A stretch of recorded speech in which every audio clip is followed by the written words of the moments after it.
With lawn striping kits costing a fortune nowadays, it got me thinking, can I make a lawn striper for cheap, and will it lay down stripes that'll make all the neighbors jealous? Hey guys and gals, welcome to Garage Gear. I'm JB. Can I stripe my lawn with a broom? Let's find out. I purchased this soft bristle broom for 17 bucks, a little dusty, at Home Depot. You want a soft bristle broom because stiff bristles will tear up the lawn almost like a dethatcher. So you want to go soft so you're not damaging the lawn. I then purchased these 4-inch steel corner braces for less than $5. I had some extra hardware, so all in all, I'm into this entire DIY striping kit for less than $25. So my plan here is kind of simple. What I'm gonna do is take these corner braces and bolt them to the body of my lawnmower and then just bend this down and hang the broom down below. Now I'm gonna disconnect this broom head piece. We don't need this anymore. To make everything just a little bit easier to get to, I bungee corded the rear hatch. So now this broom is approximately 24 inches wide, and it's wider than the actual mower. Most mowers are 21 inches, and to help this video measure up with YouTube algorithm, would you mind hitting that like button? Thank you. So what I want to do is narrow it down just a little bit and get it within the width of the actual mower. So I'm going to take this down to approximately 20 inches, and that's gonna get us to about the midpoint of each of the wheels. I lied, the bristles are about 24 inches, but the frame at the top is approximately 23 and a half. You liar! So from this broom, I'm gonna chop off approximately 1 3/4 off of each end. 1 3/4, line that baby up, 1 3/4, and then line that baby up. Hello, Mr. Wilton. Thanks for helping us out. This is some pretty soft plastic, so I think a hacksaw should do it here. That was easy. Okay, it's not the prettiest cut, but we have a nice little duster out of it. How about that? Now the other side. Does this void the warranty? There it is. Looks like we cut it right on a notch where some threads were. How about that? Give it a little dusting. I like this thing. It's kind of cool. Okay, so now we have a broom that fits. So now what I got here is a board, and I'm gonna put this down underneath the rear of the mower, and this is approximately 3/8 of an inch thick. And what I'm gonna do is set my broom on top of that. My goal is to have this broom dragging, but not all the way to the ground, because then it's gonna create so much drag and probably become hard to push the mower. So I want it just a little bit off the ground, so that way it still creates some nice stripes, but without too much friction. Now we're pretty much ready to start figuring out the brackets. Now I can get back here with some wrenches and some bolts pretty easily. And the deck actually is kind of convenient, giving me enough room to mount those bolts there. So what I'm gonna do is I'm gonna come down off this last height adjuster notch to the bottom where these two pieces of plastic kind of come together. And from there, when I bend this down, it should be touching just the top of this broom head. So it looks like we're gonna measure about 1 inch down. And we'll measure 1 inch down here. I'm gonna see if I can move these height adjusters all the way up to give me some added room. That should give me enough room to get a wrench in there. And same thing over here, all the way down. That'll help. Let's mark our holes right about there. That'll do. Same thing over here, mark some holes. Cool. So my next step before I move forward with any drilling is going to be to widen out the angle of these corner braces. I'm gonna stick them in the vise. From here, we're just gonna push them, widen them out a little bit. It's very strong here in this corner because they notched it. There we go. Who needs tools when you got brute strength? There we go. That might do it this time. There we go, right about there. That is perfect. When we line that baby up, look at that. Nice. You can see exactly how much of an angle I've added to that. All right, let's set the next one and bend this one into shape. That might do it. It's really not too hard to bend these to the right angle that you need. Perfect. Check that out. Almost a direct match. Awesome. Now to get the hole that I need with the bolts that I have, I'm gonna need about a 9/32 drill bit. And I'm gonna give these dots a punch with the hammer because I don't want the drill bit dancing all around. That'll do. Now I know this is the part that a lot of people despise. A lot of people hate drilling into their lawnmower decks. I'm doing this in a safe spot where it's really not affecting anything. There's nothing really in the way. And some people will say, well, this will ruin the structural integrity of the deck. Well, if my deck crumbles to the ground, I'll be saying, yep, you were right. Anyways, let's get at it.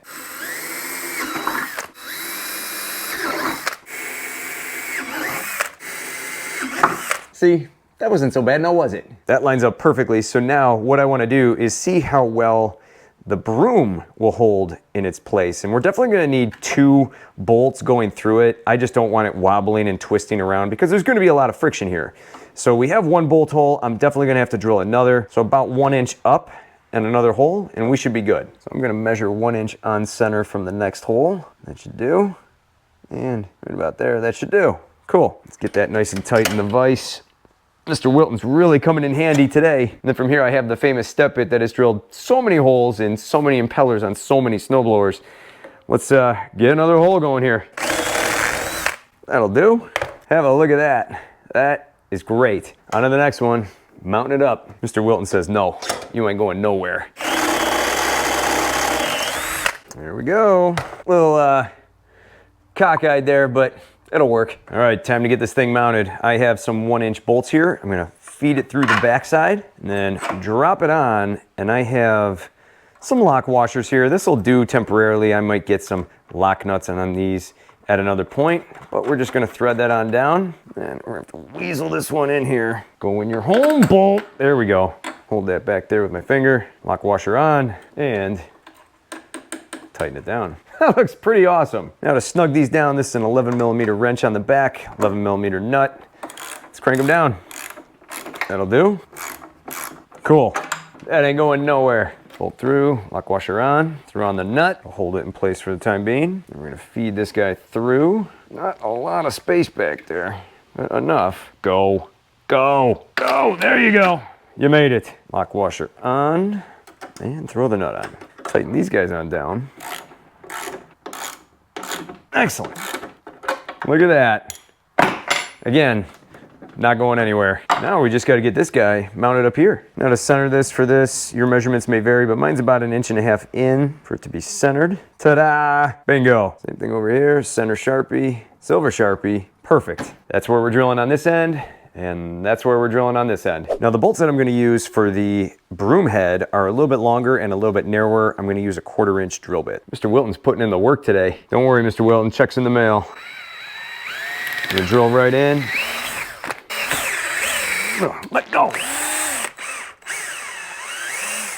Ooh, melted plastic. Oh, look at that. It wrapped the strands from the broom around the bit.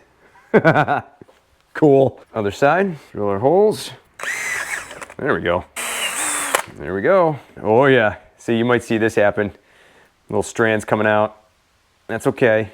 We don't need all of them, but we do need most of them. Holes are in place. So now I think we can lower the deck down to where I originally had it. And I usually mow it about 2.5 inches. This side too.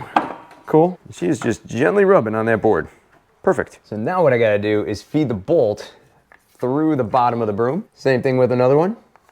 Feed it through. From here, slide it underneath, line everything up, and push those bolts up and through. Excellent. And just so I don't lose anything, we're gonna throw a washer on each one, and these ones get some lock nuts. So now these are all 10mm, so we're gonna get in there, hold it down from the bottom, send it down from the top. That will do. Now over here, the holes don't perfectly line up. The one does, not so much the other. I'm gonna lock this one into place right now. Don't you go moving on me. And the other one, this one's gonna be ugly. I think we're just gonna widen out this hole. There we go. Another mess. Bolt going up and in. A lot easier now. Throw that washer on top, lock nut on top. We are gonna send these guys home. Same thing on the back side. Good. Let's slide this board out. Drop our trunk back down. Look at that. It rests perfectly. I'm basically maxed out on my table space here, so let's get her down. Boom, boom, boom. The striping kit's now fully in place, so if you're ready, I'm ready, let's go mow.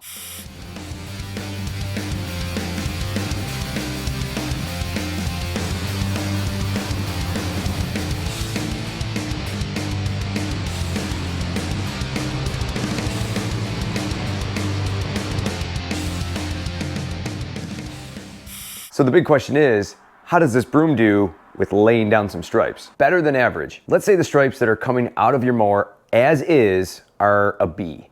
Well, it's going to give it a full letter grade bump, making it an A. Without a doubt, it presses the lawn down and creates better stripes than your mower would as is. The way I see it, there's the stripes that you get from mowing your lawn like normal. Then there's the heavy duty stripes that you get from a lawn striper or the Toro striping kits, which I'll have linked below. The broom striper falls in the middle between those two. The lawn striper has a 20-pound roller pressing everything down, and the broom pushes down the turf to create those light and dark stripes, but not as tough as a 20-pound roller would. The broom, though, still creates a noticeable difference for less than 1/5 of the cost of a typical striping kit, which for the cost, I think is pretty cool. Now on my side lot, I did straight stripes with 1 pass each. These turned out great, and on my front lawn, I tried doing double wide or double fat stripes. I'd say those will get the neighbor's attention. These looked even better because you're essentially doing a double cut. Now here's what I like about this broom striping kit. If I had to make some height adjustments here, I could simply just raise this bracket up,